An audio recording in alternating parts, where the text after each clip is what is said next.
That's one sound I'll never forget my entire life.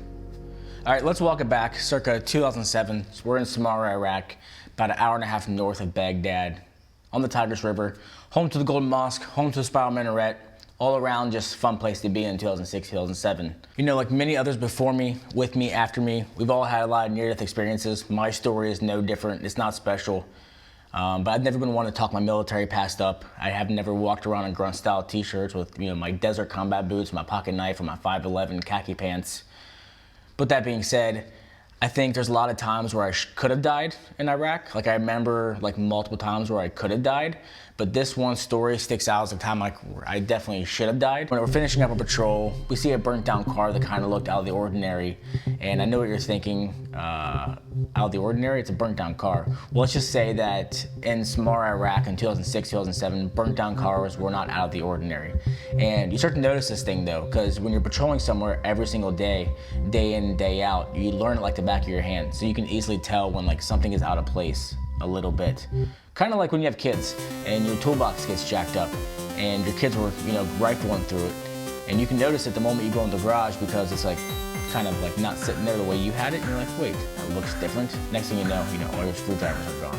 Same concept. They want to get out and check out the car to see what the deal was with it. So our truck pulls up to pull security. Now at this point, I have 2 rows to pull security down. No bueno, but hey, you gotta do what you gotta do. I have my 9 o'clock and my 12 o'clock. So I'm just kind of rotating back and forth, just kind of scanning my sector, as you'll say, and doing my job. I rotate from my 9 back to my 12. I'm just shooting the crap at my driver and kind of just talking to him when all of a sudden, doosh, the loudest sound I've ever heard in my entire life. And when I say loudest, I hit multiple IEDs when I was there. Even directly, a double 155 round hit my truck. And this sound, for whatever reason, permeated my ears. It was louder than those explosions. Didn't know what it was at first. My driver called up on the radio hey, we have a grenade thrown at our car. A grenade. How will there be a grenade? There's nobody around here to throw a grenade. And said, no, dummy. It was a sniper shot. Direct contact. So I rotate to my 9. I'm scanning the area. I didn't want to just start spraying rounds down an alleyway full of people. And I see a building about 300 meters. And as the truck is pulling behind the wall to take cover, I realize that building is probably where the round came from. So we sit there and, we wait a couple of seconds to see, hey, are we gonna get ambushed? Are we gonna be, receive contact? Start assessing the damage, and I realized at that moment how close I actually came to death. The story isn't that interesting. It wasn't hey, we were ambushed for 4 hours and pinned down on a rooftop and, Apaches were called in. That did happen a couple times. Those are good stories too, but I don't think I'll share those. But anyway, I look at my turret and the glass is about 2 inches thick. Goes up to about here on my head, just over my ear. And the hole in the glass went about halfway through the glass. So this round penetrated 50% of bulletproof glass, 2 inches thick. It was dead center mass in my head. This guy had me lined up exactly where he should have. And on top of the glass, you have a piece of metal that's real thin, and his round hit directly below the metal. I had my hand resting on the glass. The round went below my fingertip, blew the metal off, and he was about a half an inch, maybe an inch, from hitting me dead center mass in my head. And the reason why that stuck with me for so long is because I was sitting there talking to my friend, right, my teammate, 1 second, and then lights out, possibly. It could have been lights out, that quick. And your whole life you think about it a lot. I think about it all the time. It could just be because, I'm mentally jacked up now. But you always think, tomorrow's not guaranteed or anything can happen at any time.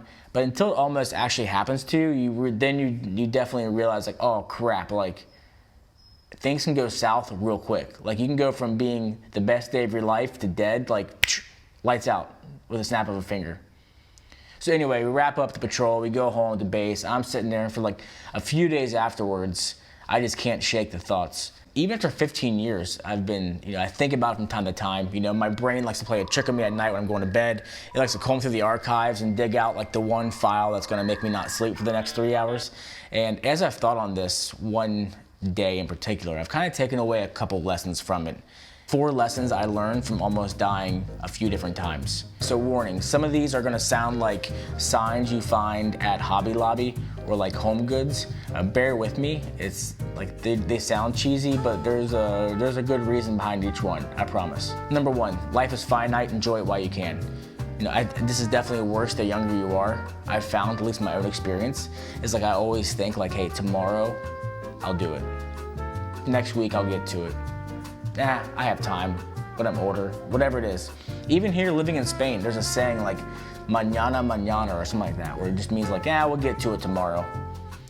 Mostly because they're taking siestas here, but that's besides the point. As soon as I almost died, I realized quickly, like 100% solidified in my brain, that tomorrow is never guaranteed.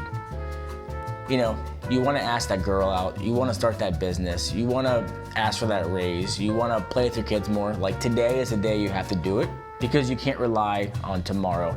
I thought I knew that, but it wasn't solidified until I almost died, and then I actually internalized it. Was like, oh yeah, tomorrow is not guaranteed. Number 2 sounds the most cheesy, like stress less and laugh more. I know, so bad. I should have changed that title. I really should have thought of this one through more before I recorded this video. You get the point. Easier said than done.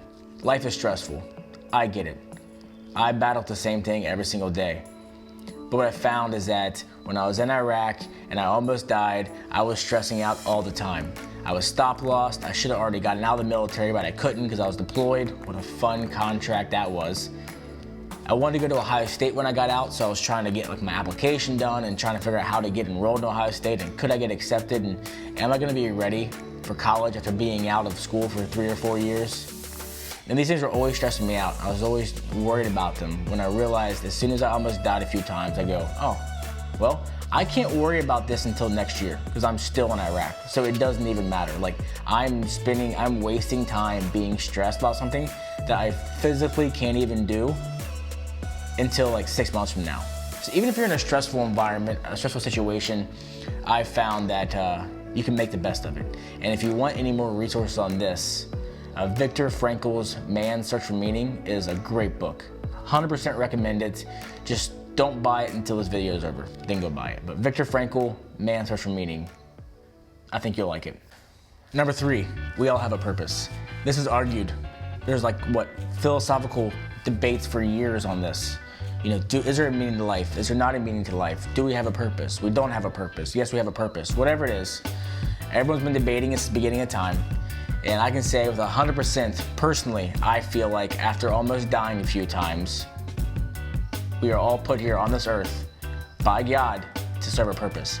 You might just not know what your purpose is yet, right? You might think your purpose is like making the NFL or making $5 million this year or becoming famous or whatever it is, becoming a CEO. And if you don't actually achieve that, then you feel like life has no purpose. I mean, you might think it means making $5 million this year, but the purpose you were put here for could have been like, you know, helping the old lady across the street so she didn't get hit by a semi-truck next week. You just never know. I mean, I still haven't found my purpose yet. I'm looking. I think one day I will, and I definitely don't think it's YouTube. I'll let you know when I figure it out. Number 4, create meaningful experiences. Now this has changed over the years since I was actually in Iraq, right? The moment I thought of this, it looked a lot different than now. I was 21, I had no kids, social media wasn't around yet, but the way I interpret it now is spending more time with your family and your friends off the phone, creating meaningful experiences in real life, and making sure you're living in the moment, right? It's like going to the concert and enjoying the concert instead of recording it on your phone the whole time to post on Instagram. It's like when we have dinner, we don't spend the whole time on our phones. Or at the playground, we actually play with our kids. We don't let them swing while we look at Twitter on our phones. It's hard to do, but we've slowly been focusing more and more on it, and I can definitely see an impact it's had. Like at dinner, we have a jar with a list of things that have different questions on them that are all silly questions. And what we'll do is we'll go around and everybody gets to pull one thing out and they ask a silly question and we have to answer it. It's a fun time at dinner. Keeps everybody entertained, engaged, keeps our kids actually sitting at the table so they can finish eating their food. So again, creating meaningful experiences is so important because it's the only thing we really have that can't be taken from us. And it's one thing that's gonna stick with you forever, right? Like in 10, 15 years, our kids might look back and remember fondly like, oh, remember we used to eat dinner and we used to answer silly questions out of that mason jar as we're eating. You know, it's not gonna be like, oh yeah, my parents are always on their phones, just looking at Twitter and scrolling, right? So create meaningful experiences, because it's the only thing you can keep forever and nobody can take from you. And today, as I sit here at 36 with 3 kids and a beautiful wife, I realized how I almost had none of this. And I'm thankful every day, I'm grateful every day for this kind of second chance at life. And I try to do these 4 things every single day, just in case tomorrow, death shows back up on the doorstep.